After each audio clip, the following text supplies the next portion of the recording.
What is triangle?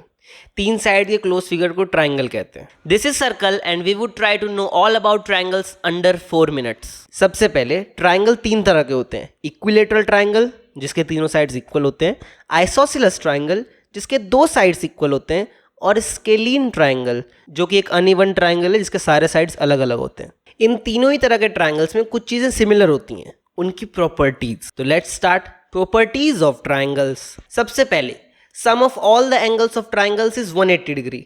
ये property सबसे common है, सबसे ज्यादा यूज होती है, और तो इसका एक सिंपल सा प्रूफ देख लेते हैं। ठीक है, ये तीनों ट्राइंगल्स के एंगल बड़े वाले ट्राइंगल के वर्टिकली अपोजिट है, यानी कि सेम है। तो इन तीनों को जब हम उठा के प्रोटेक्टर पे रख के देखते हैं तो ईजिली देख सकते हैं कि ये मिलकर 180 डिग्री बनाते हैं। तो फिर sum of all the angles of triangle is 180 degree. Simple. Property number 2, sum of 2 sides is always bigger than the third. कोई भी 2 साइड का लेंथ जब हम ऐड करते हैं तो वो हमेशा तीसरे साइड से बड़ा होता है। a plus B is always greater than c। अगर ऐसा नहीं होगा तो ट्राइंगल बन ही नहीं पाएगा। आप बना के ट्राई कर सकते हैं। Property number 3, difference of 2 sides is always smaller than the third. पिछले वाले की तरह ही इसमें किसी भी 2 साइड का लेंथ को सब्ट्रैक्ट करेंगे तो हमेशा तीसरे साइड से कम ही आएगी, यानी a minus B is always less than c। Angle opposite to the bigger side is the largest. बड़े वाले साइड के सामने वाला एंगल सबसे बड़ा होता है। जैसे ये सबसे बड़ी साइड है तो इसके सामने वाला एंगल सबसे बड़ा होगा, और जैसे जैसे हम इस साइड को छोटा करते जाएंगे वैसे वैसे ये एंगल भी छोटा होता जाएगा, और इसी तरह सबसे छोटे वाले साइड के सामने वाला एंगल सबसे छोटा होता है। Property number 5, exterior angle property. इसमें जो एक्सटीरियर एंगल होता है ये वो वाला एंगल है जो ट्राइंगल की किसी भी लाइन को लंबा करके बनाते हैं, ये वाला एंगल।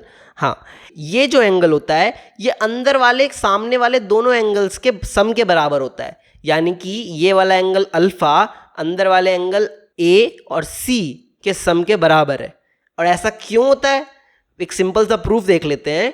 क्योंकि अभी हमने पहले ही देखा था कि सारे एंगल्स का सम 180 डिग्री होता है, तो फिर angle A plus B plus C is equals to 180 degree, और एंगल अल्फा और बी भी 180 डिग्री होंगे क्योंकि ये दोनों सेम लाइन पे हैं। तो इसका मतलब कि angle A plus B plus C alpha plus B के बराबर है, तो बी से बी कट गया, एंगल ए प्लस सी जो है वो अल्फा के बराबर है। Very simple. प्रॉपर्टी तो सारी खत्म हो गई। अब ट्राइंगल्स के बारे में पढ़ ही रहे थे तो एरिया और पेरीमीटर भी देख लेते हैं। पेरीमीटर, ट्राइंगल का पेरीमीटर निकालना बहुत सिंपल होता है। सारे साइड्स को सम कर दो, हो गया पेरीमीटर। वैसे सारे शेप्स का पेरीमीटर ऐसे ही निकलता है, सारे साइड्स को सम कर दो बस। अगर तीनों साइड्स बराबर हैं तो side plus side is equals to 3 into side. Area, triangle का एरिया होता है half into base into height. Normally हमें हाइट दी होती है, पर अगर हाइट निकालने का कोई तरीका ना मिल रहा हो तो एक हमारे पास हीरोन्स का फॉर्मूला भी होता है।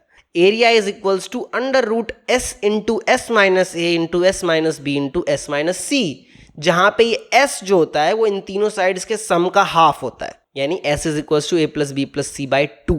और बस इसी के साथ ये वीडियो खत्म। वैसे ये वीडियो अगर आपने पूरा देखा है तो एक बोनस भी लेके जाओ। अगर ट्राइंगल इक्विलेटरल हो और सिर्फ साइड पता हो तो उसका फॉर्मूला √3/4 a स्क्वायर होता है, जहाँ पे a हमारी साइड है। तो हीरोन्स अंकल का बड़ा वाला फॉर्मूला लगाए बिना भी निकाल सकते हैं। अगर वीडियो अच्छी लगी हो तो ये वाली भी देख लेना, ये वाली भी अच्छी है। बाय।